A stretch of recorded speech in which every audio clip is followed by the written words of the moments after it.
Bonjour à tous et à toutes, amis décodeurs et amis décodeuses, j'espère que vous allez bien. Je fais ces petites vidéos d'abord pour vous dire un grand merci pour la vidéo d'hier. Ça m'a fait beaucoup plaisir de voir tous ces commentaires riches et très bien fournis. Franchement, merci à vous. C'est vraiment pour ça que je fais cette petite vidéo, pour vous remercier, parce que ça m'a beaucoup touché. Je ne m'y attendais pas du tout d'ailleurs. Et je vous remercie des longs commentaires que vous faites, hein, des commentaires très structurés. Désolé si je réponds pas toujours à vos commentaires, je vais essayer de faire un petit effort. Je suis pas tellement quelqu'un, si vous voulez, dans l'écriture. Euh, c'est pas que j'écris pas, mais je suis plutôt vocalisé que dans l'écriture, vous voyez, dans le geste.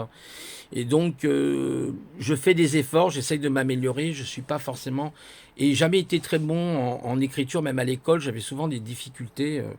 Bon, je sais pas, parce que j'aimais pas trop la méthode, dans la manière c'était fait. Et pourtant, c'est très intéressant l'écriture, hein. Ceci dit, n'oubliez jamais que la culture était d'abord orale avant même d'être, vous voyez, écrite, hein, quelque part. En tout cas, je voulais vous remercier. Je fais cette petite vidéo dans ce sens-là.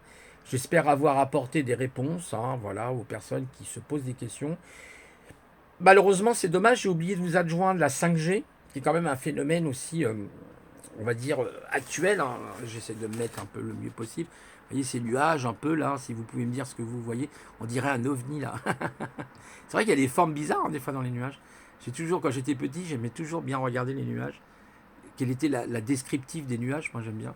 Si on peut imaginer des choses avec les nuages.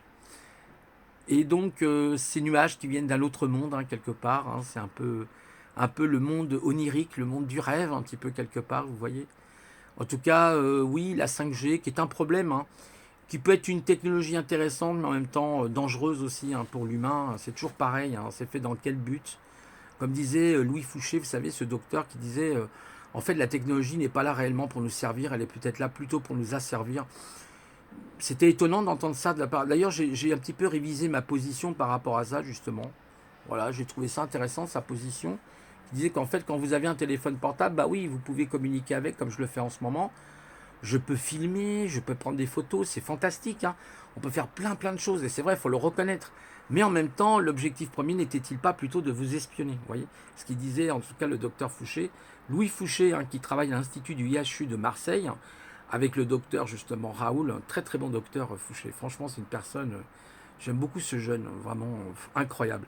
Il a fait un discours, d'ailleurs, hier, là, le 5 décembre, là, qui a été vraiment incroyable, quoi. Vraiment incroyable. Vous pouvez aller sur YouTube, vous retrouverez un Louis Fouché, comme ça se prononce, Fouché, Fouche-E, S, je crois, à la fin.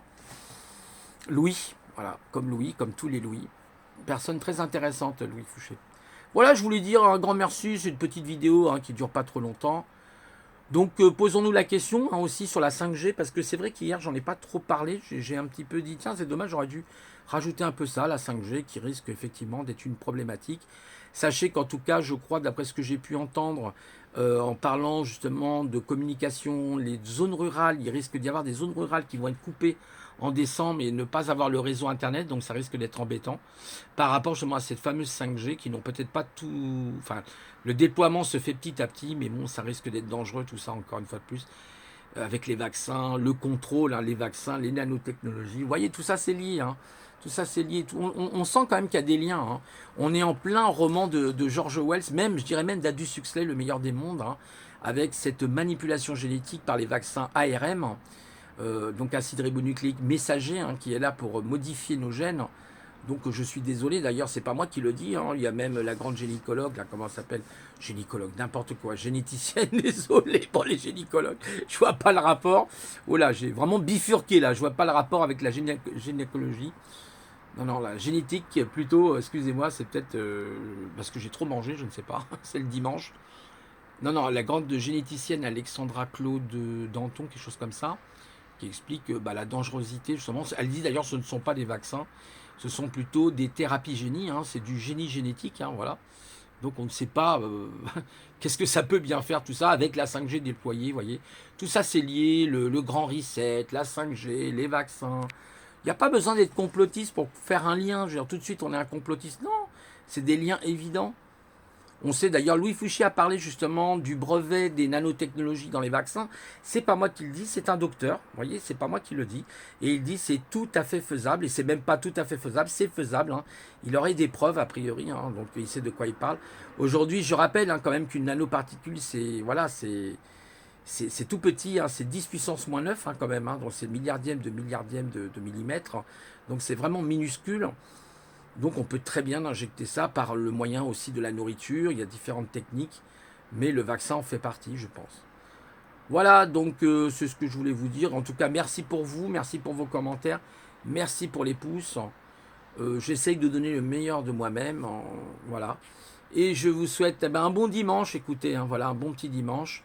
Et puis prenez soin de vous. Voilà. Et puis à une prochaine fois. Au revoir, amis décodeurs et décodeuses.